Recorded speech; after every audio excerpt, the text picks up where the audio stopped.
Hi, this is Tom, just with a quick explanation in response to a couple of colleagues' requests about how to do this funny marking thing on Excel. Right, really quickly then, I know this isn't Excel, but I'm doing it on my Mac because I can't get on a PC, so it'll do, it's just almost the same. Right, columns, name, student name, all of this stuff is straight off Sims, so get your class list off Sims, export it onto Excel. This is a piece of writing that they've done. So I've got one column for the comment, one column for the level, which I wouldn't share with the students, but for my own records, and two columns for targets. So in this bit, in the column, in the comment, I would just obviously comment on the quality of their work, particularly trying to comment on what it was that we were trying to learn. In this case, it was two things. One was sort of creative thinking, coming up with ideas for writing, and secondly, it was sort of general writing style. It was the first piece of writing they've done, so we had one focus and one a bit more general learning intention. So what have I said? Great start. You've come up with some clear ideas here. So that's the bit that links to the success criteria, because that was a skilled criteria, was clarity of ideas, and that you can provide some explanation, blah, blah, blah. Right, and I've gone on to write a little bit more. They're not loads. Your sentences are quite accurate, so this is an encouraging start. Right, that's it. Level, target, target. So this kid's got planning and structure target, experiment with unusual, original ways to begin and end writing. How could you really grab the attention? Examples might include blah, blah, blah. And sentence variety. Now, this is why I think it's useful, because it stops you writing the same thing again and again and again. This bit is always a personal comment, or the way I do it is anyway, it's always a personal comment. This bit, I'm happy to, if you're teaching one skill, you're expecting lots of your class to have the same sort of targets.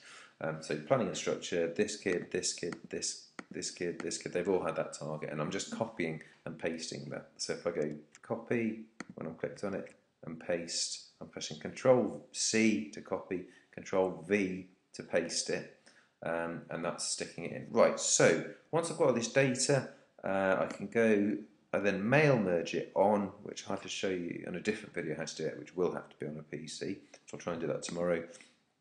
And that's, you get a template like that, and then it does this for your whole class. So name, blah, blah, blah. I've got learning intentions on here, I've got the task on here. This is the bit in the first column. I made it look a bit bigger, so it looks a bit more. And then two targets, the two targets which I showed you. Then a little bit on the next steps, or you can put a nice comment here. You can say, well done everybody, these were brilliant, I really enjoyed reading them. You're a great class, whatever. You can have a nice sort of personalised comment. That is pretty much it in terms of how you actually go about marking. I annotate very sort of frugally. I don't annotate very much on their work at all. Particularly, this was quite a short piece of writing, really. But I feel like, we're giving targets to them. We don't have to show them exactly where everything's got to be done. With these sheets, I'll only give them these sheets once they've done some self-assessment. So I've got a separate one of the sheets to do self-assessment. That kind of motivates them as well, because they want to read what you've written. They want to see if what they think is similar to what you think. So that makes I don't give them that until they've done proper self-assessment and they can show me the evidence that they've thought about it. What else was I going to say? So yeah, I think it's really good. It saves me a lot of time, but I do type very fast, and I can't really write either. So those two things combine to make it a really good method for me. But I suppose I do like the fact that, okay, the next piece of writing is on ambition, no ambitions. I'll be able to repeat this process, but as I'm marking, I can see what their previous targets were, basically.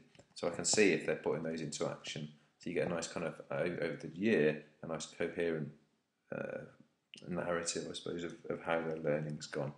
That's it. I'll have to do a separate video then, as I say, about how to actually get the information from here onto that other template thing that I showed you. Right, that's it. Thank you.